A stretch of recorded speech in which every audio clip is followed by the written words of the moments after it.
So then let's consider first of all, what is a mind in the grip of vicious circles? Well, one of the most obvious instances that we all know is the phenomenon of worry. The doctor tells you that you have to have an operation. And that has been set up so that automatically everybody worries about it. But since worrying takes away your appetite and your sleep, it's not good for you. But you can't stop worrying, and therefore you get additionally worried that you are worrying. And then, furthermore, because that is quite absurd and you are mad at yourself because you do it, you are worried because you worry because you worry. That is a vicious circle.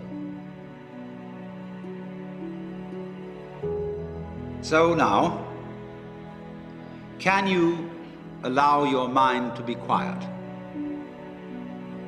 Isn't it difficult? Because the mind seems to be like a monkey, jumping up and down and jabbering all the time. Once you've learned to think, you can't stop. And an enormous number of people devote their lives to keeping their minds busy and feel extremely uncomfortable with silence. When you're alone, nobody's saying anything, there's nothing to do. There's this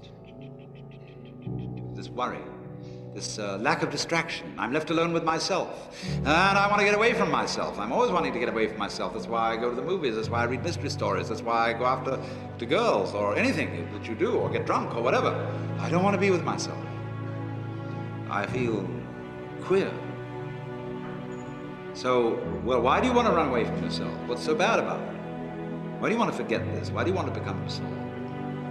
Because you are addicted to thoughts. This is a drug, a real dangerous one. Compulsive thinking, going on and on and on and on and on all the time.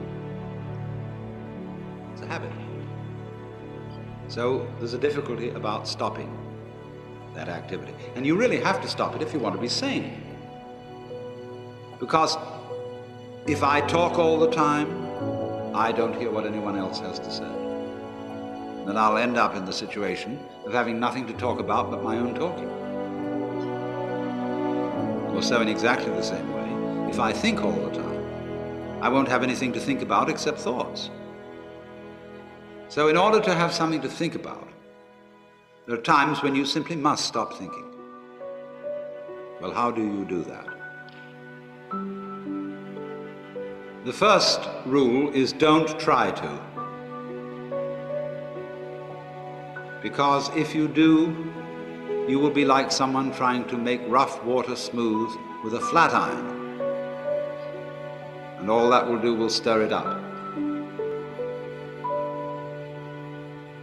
So in the same way as a muddy, turbulent pool quiets itself when left alone, you have to know how to leave your mind alone.